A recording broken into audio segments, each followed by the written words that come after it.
जी बेटा, हमारा अगला सवाल जो 15 नंबर का है और इसके डिवीजन ऑफ मार्क्स आप जानते हैं। हम एक बार फिर आपको बता रहे हैं बेटा, 10 जमा 3 जमा 2 ये बन जाता है बेटा 15 नंबर का सवाल। यानी 10 नंबर की तशरीह है, 3 नंबर का सियाक व सबाक है, 2 नंबर का मुसन्निफ का और सबक का उन्वान है। तो बेटा आपको जो पैराग्राफ हमने दिया था उसके सबक का उन्वान है अबुल कासिम ज़हरावी और उसके मुसन्निफ का नाम है हमीद अस्करी। यूँ आपका ये हिस्सा जो है बेटा ये आपने 2 नंबर यहाँ लिए। कितने नंबर लिए? 2 नंबर लिए। उसके बाद बेटा हम आ जाते हैं सियाक व सबाक पर। बेटा सियाक व सबाक बार बार आपको समझाया जा रहा है, बताया जा रहा है, आपको डिस्कशन में ये चीज़ क्लियर की जा रही है। आपकी जो आंसर बुक है, जो आपकी जवाबी कापी है, उसके ऊपर भी लिखा जाता है, लेकिन आप लोग जो है बेटा वो इस पर तवज्जो नहीं दे रहे और जिसका नतीजा यह निकलेगा कि आपका ये हिस्सा ज़ाया हो जाएगा। मैं बेटा एक बार फिर हम आपको बता देते हैं कि सियाक व सबाक के लिए 12 से 14 सतरें लिखनी हैं। सियाक व सबाक के लिए 12 से 14 सतरें लिखनी हैं और ये 12 से 14 सतूर या सतरें एक ही पैराग्राफ में होगी। यानी सियाक व सबाक एक ही पैराग्राफ में लिखना है। कितने पैराग्राफ में लिखना है बेटा? एक ही पैराग्राफ में लिखना है, क्योंकि इसके 3 नंबर हैं। और बेटा याद रखिएगा कि वो बच्चे जो कि लिख देते हैं कि इस पैरे से पहले मुसन्निफ ने ये कहा या इसका सियाक ये है और फिर एक और पैराग्राफ लिखकर आप लिखते हैं कि इसका सबाक ये है, ये गलत है बेटा। आसान अल्फाज में अगर आपको बताया जाए तो पूरे सबक का मरकज़ी ख्याल जो 12 से 14 सत्रों पर मुश्तमिल होगा वो आपका सियाक व सबाक होगा और ये एक ही पैराग्राफ पर मुश्तमिल होगा। अब आ जाए बेटा तशरीह की जानिब। पहली बात तो याद रखिएगा कि इस सबक के अंदर, क्योंकि जो अबुल कासिम ज़हरावी वाला सबक है बेटा, इसकी मारूज़ी बहुत इंपॉर्टेंट है, बहुत ज़रूरी है। इसके सबक के टाइटल पे आप लिख लें कि मारूज़ी सवालात, यानी आपको याद रहेगा कि इसकी मारूज़ी बहुत ज़्यादा अहम है। अब बेटा जहाँ तक तशरीह का सवाल है तो जो पैराग्राफ हमने आपको तशरीह के लिए दिया है इस सबक में से अगर मुमकिना तौर पर कोई पैरा तशरीह के लिए आ सकता है तो वो यही है जो हमने आपको दिया है। वैसे तो पूरे सबक में से वो एग्जामिनर कहीं से भी पैराग्राफ दे सकता है, लेकिन जो मुमकिना तौर पर हो सकता है, जो पिछला रिकॉर्ड बताता है पेपरों का, 5 साल पेपर का, बोर्ड का, उसमें यही एक पैरा है जो दिया जा सकता है। और दूसरा ये पैरा देने की वजह एक और भी है कि इसके अंदर तशरीह तलब मवाद मौजूद है, यानी ये इस सबक का एक ऐसा पैरा है जिसकी तशरीह मुमकिन हो सकती है।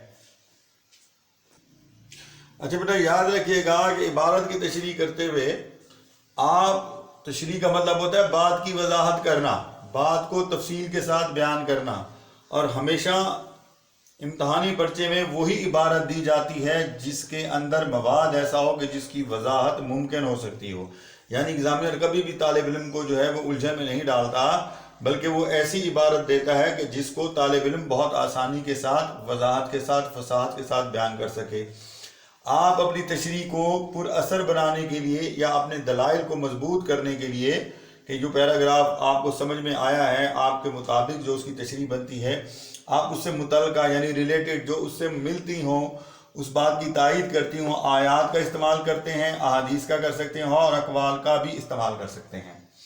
अब तशरीह में दूसरी जो बात है बेटा वो ये है कि रब्त और तसलसल होना चाहिए, यानी तशरीह का एक जुमला दूसरे जुमले के साथ मिलता हो। यानी अगर आपने एक पैराग्राफ ख़त्म किया है या एक जुमला ख़त्म किया और नया जुमला या पैराग्राफ लिख रहे हैं तो अगला जो जुमला है वो पिछले जुमले की का तसलसल, उसकी कंटिन्यूटी हो और रब्त होना चाहिए। यानी आपकी बातें ये ना हो कि पिछले पैरे में आप कोई और बात कर रहे हैं और उससे अगले पैरे में कोई और बात कर रहे हैं।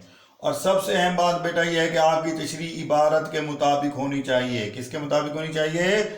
इबारत के मुताबिक होनी चाहिए, क्योंकि जब आपके पास लिखने का मार्जन या मवाद ख़त्म हो जाता है तो फिर आप खुलासा लिखना शुरू कर देते हैं, यानी इबारत को छोड़ देते हैं और इबारत के अलावा सबक में जो कुछ मौजूद होता है उसको लिखना शुरू कर देते हैं और फिर हमें लिखना पड़ता है उसके ऊपर सुर्ख मार्कर से, सुर्ख रोशनाई से कि बेटा आपने खुलासा लिखा है, तशरीह नहीं लिखी, और नंबर आपको मिलता है 1 या 2। और याद रखिएगा कि ये वाला जो हिस्सा है बेटा, यानी जो तशरीह का हिस्सा है, ये 10 नंबर का हिस्सा है, ये बहुत अहम हिस्सा है, सबसे ज़्यादा नंबर है इस सवाल में इसके। تو پھر ہمیں لکھنا پڑتا ہے کہ تشریح کہاں ہے، یعنی ہم سوال پوچھ دیں گے تشریح تو نظر ہی نہیں آ رہی، تو پھر وہاں جہاں پہ آپ نے 10 میں سے 9 لینے ہوتے ہیں وہاں پہ آپ 1 یا 2 نمبر لیتے ہیں۔ اب بیٹا عبارت پڑھ دیتے ہیں۔ وہ جس مضمون پر قلم اٹھاتا ہے اس کے تمام رموز اس خوبی سے بیان کرتا ہے کہ قاری کے لیے کسی قسم کا الجھاؤ باقی نہیں رہتا۔ پھر بعض دیگر طبی مصنفوں کی طرح وہ فلسفیانہ منہ شگافیوں میں نہیں الجھا، بلکہ اپنے فن کے عملی پہلوؤں کو سامنے رکھتا ہے اور صرف انہی امور کی توضیح کرنا ضروری خیال کرتا ہے جو عملی افادیت کے قابل ہوں۔ جی تو عزیز طلباء و طالبات، اب اس کی تشریح پہ آتے ہیں۔ مصنف دراصل اس اقتباس میں یہ بتانا چاہ رہا ہے کہ ابو القاسم زاراوی جس موضوع پر لکھتا ہے یا جس موضوع کو بیان کرتا ہے، اس نے اس بات کا خاص خیال رکھا ہے کہ التصریف میں وہ اس موضوع کی تمام رموز کو اور تمام اہم باتوں کو اس آسان انداز میں بیان کرے کہ پڑھنے والے کے لیے کسی قسم کی الجھن کی یا اس کے لیے قسم کی مبہم کوئی چیز نہ رہے۔ زاراوی یہ کوشش کرتا ہے کہ اس کے تجربات ہر خاص و عام کے لیے ہوں، تاکہ ایک خاص آدمی یعنی ایک انتہائی پڑھا لکھا آدمی بھی اور ایک عام انسان جس کا علم کم ہے وہ بھی اس سے فائدہ مند حاصل ہو سکے۔ اور کہیں حد تک ابو القاسم زاراوی اس مقصد میں کامیاب بھی ہوئے ہیں۔ وہ دیگر مصنفین کی طرح کہ جن کی یہ عادت ہوتی ہے کہ جب وہ کسی موضوع پر لکھتے ہیں تو انتہائی بے تکلف انداز اپناتے ہیں اور بعض اوقات ایسی فلسفیانہ گہرائیاں اور ایسی فلسفیانہ بحث کرتے ہیں، یعنی بات کو اتنا طویل کر دیتے ہیں، بات کو اتنا الجھا دیتے ہیں۔ سائنس کے علوم میں فلسفے کی جس طرح ہم جانتے ہیں کوئی گنجائش نہیں ہوتی، کیونکہ فلسفہ بحث کی بات کرتا ہے، فلسفہ دلائل کی بات کرتا ہے، جبکہ سائنس جو ہے وہ حقائق پر مبنی ہوتی ہے، حقائق پر بات کرتی ہے۔ تو بعض مصنفین کی طرح وہ فلسفیانہ مباحث میں نہیں الجھا، اس نے بات کو مبالغے میں نہیں بدلا، اس نے بات کو خامخواہ طوالت نہیں دی، اس نے بات کو الجھایا نہیں ہے، بلکہ اس نے بڑی خوبصورتی کے ساتھ ان باتوں کو لکھا ہے اور تحریر کیا ہے جن کا تعلق عملی زندگی سے ہے اور عملی سرجری سے ہے، اور اس کا مقصد قاری کو مرعوب کرنا نہیں ہوتا، قاری کو زیر اثر کرنا نہیں ہوتا، اس لیے وہ اس طرح کے مصنوعی سہاروں سے اور بناوٹ سے کام نہیں لیتا۔ اس نے فن سرجری کے ان پہلوؤں کو سامنے رکھا ہے جن کی ضرورت عملی طور پر سرجری کرتے ہوئے پیش آتی ہے۔ اس لیے ہم کہہ سکتے ہیں کہ زاراوی کی تحریر عملی سرجری کے لیے نہ صرف افادیت کی حامل ہے بلکہ بھرپور وضاحت کے ساتھ موجود ہے۔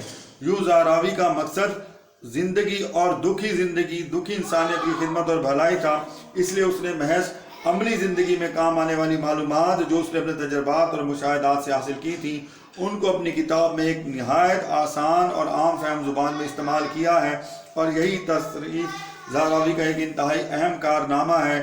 اور اسی آسان طرز تحریر کی وجہ سے، سادہ طرز اسلوب کی وجہ سے یہ کہا جا سکتا ہے کہ زاراوی کی کتاب جس طرح آج سے صدیوں پہلے لوگوں کے لیے سرجری کے میدان میں انتہائی اہم اور مفید تھی، آج بھی سرجری کے میدان میں زاراوی کی کتاب اپنے سادہ طرز تحریر کی وجہ سے اور عام فہم زبان کی وجہ سے ہر خاص و عام کے لیے انتہائی اہم اور افادیت کا درجہ رکھتی ہے۔